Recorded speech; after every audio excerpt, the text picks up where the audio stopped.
Submission చేశారని వాళ్ళు తీసుకురావాలి. ఇన్నిసార్లు మండల వాస్తులని మీకు ఇన్నిసార్లు అవకాశం ఇస్తే పూర్వం మీరు తీసుకురాకుండా ఎట్లుంటారు? తీసుకొచ్చారా? హలో ఇప్పుడు ఎన్ని కేసులు file madam. Okay okay madam. Last case ఉంది మేడం.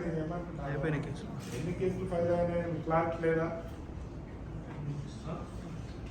ఇప్పుడు మీరు మండలానికి ఒక ఫస్ట్ అప్లైట్ అథారిటీ మీరేనా? ఎంపీడీఓ గారు. మరి ఎంపీడీఓ గారి ద్వారానే మీరు మన వాళ్ళకి చెప్పాలి కదా. ఇప్పుడు ఇంతమంది హైదరాబాద్కి రావాలంటే ఒక్కొక్కరికి ఎంత ఖర్చు అవుతుంది, ఎంత ఇబ్బంది పడతారు, ఎంత వాళ్ళ టైం వేస్ట్. అందుకోసమే ఇవాళ ఇది కలెక్టరేట్లో ఇంతమంది ఇక్కడ పిలిపించాను. ఇప్పటికైనా అన్ని గ్రామ పంచాయతీల్లో సమాచార యాక్ట్ బోర్డు పెడుతున్నారు. అందరూ తీసుకొచ్చారా? నువ్వు ముందుకు రండి, మీరు ముందుకు రండి. రండి. పిఐఓ అంటే ఎవరమ్మా? పిఐఓ అంటే ఎవరమ్మా?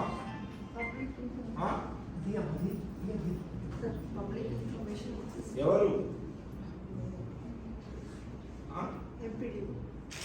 చలో ఓకే, నెక్స్ట్ వదిలిపెట్టి అమ్మ నువ్వు రాదమ్మా, ఇట్లా రండి. నేను 4 చాప్టర్ తీసుకుంటా, చూడండి మీరు మీ ముందే. 4B అంటే ఏంటమ్మా? 4B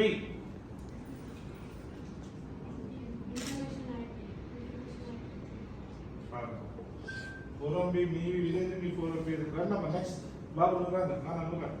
నువ్వే ఫస్ట్ అప్లైట్ అథారిటీ ఎవరు?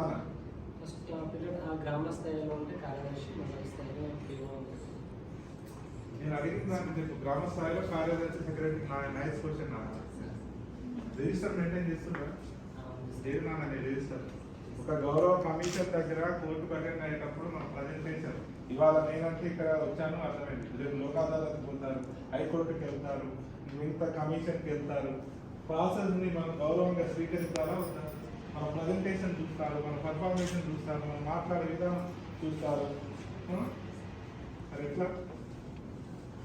ఇప్పటివరకు ఎంతమంది మన గ్రామ సభ ఏజెండాను మెయింటైన్ చేస్తున్నారు? డిమాండ్ రిజిస్టర్ మెయింటైన్ చేస్తున్నారు? డిమాండ్ రిజిస్టర్ అంటే ఎవరైనా చెప్పగలుగుతారా? అక్కడ 4 పాయింట్స్. నేను మిమ్మల్ని కామన్ పాయింట్స్ అడుగుతున్నాను. వాళ్ళు అడిగిన అన్ని చెప్పడానికి మీకు ఇబ్బంది పడుతుంది కాబట్టి కొన్ని కామన్ పాయింట్స్. చలానాలు, రసీదులు,